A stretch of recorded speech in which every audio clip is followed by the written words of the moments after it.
แขวงเวียงจันทน์เมืองทุรคมได้มีการก้าเกียมจัดงานบุญสวงเหือ12สีพาย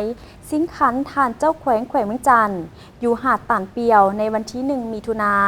ซึ่งจะมีเหือเข้าร่วมแข่งขันทั้งหมด46ลำในนี้รางวัลชนะเลิศได้รับเงินสดถึง40ล้านกีบ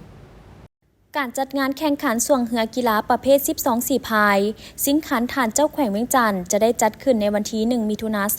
2025อยู่ที่หาดน้ำเงิมบ้านต่านเปียวเมืองทุรคมแขวงเวียงจันทน์ซึ่งแม่นองค์การปกครองเมืองทุรคมและบริษัทน้ำเพชรเจริญทรัพย์จำกัดเป็นเจ้าภาพจัดขึ้น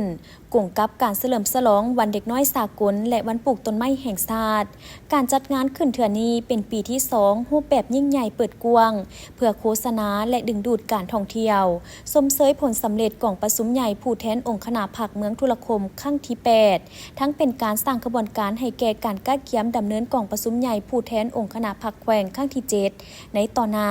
เพื่อกระตุ้นเศรษฐกิจกระจายรายได้สู่ชุมชนและต้อนรับวันสำคัญของชาติของภาคสำหรับคณะเหือส่วงแต่ละคณะที่ได้ลงทะเบียนเข้าร่วมแข่งขันจะได้รับเงินสด1ล้านกีบปัจจุบันเหือที่มาลงทะเบียนมีทั้งหมด48ลำมาจาก16แขวงในนั้นรางวัลชนะเลิศอันดับที่1ได้รับเงินสด40ล้านกีบพร้อมขันกีฬา1หน่วยรางวัลที่2เงินสด30ล้านกีบที่3ได้20ล้านกีบรางวัลที่4ได้15ล้านกีบที่5ได้10ล้านกีบที่6ได้8ล้านกีบ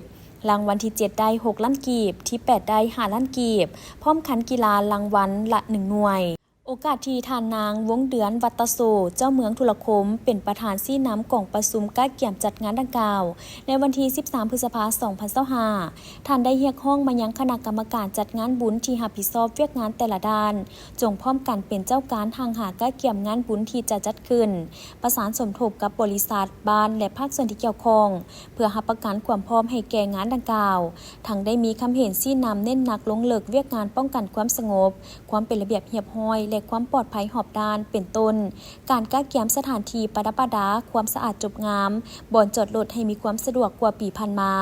ความปลอดภัยทางบกทางน้ำภาคส่วนแพทย์หมอหน่วยกู้ภัยต้องมีความพร้อมในกรณีเกิดเหตุฉุกเฉินเกิดขึ้นเน้นหนักต่ออนุกรรมการควบคุมการแข่งขันต้องรักษาโมงเวลาวางกฎระเบียบการแข่งขันให้รัดกุมรวมทั้งพิธีการเนื้อในรูปการต้อนรับแขกบ้านแขกเมืองด้วยใบหน้ายิ้มแย้มแจ่มใสเพื่อให้งานบุญส่วงเหืออยู่หาดต่านเปียวเป็นจุดนัดพบและเป็นจุดหมายปลายทางการท่องเที่ยวของเมืองทั้งสร้างสีสันและเฮ็ดให้งานบุญมีเนื้อในความหมายสำคัญจะได้จัดพิธีปล่อยปลาหลายชนิดคืนความอุดมสมบูรณ์สู่ธรรมชาติแม่น้ำวังป่าเนื่องในโอกาสวันเด็กน้อยสากลและวันปลูกต้นไม้แห่งชาติอีกด้วย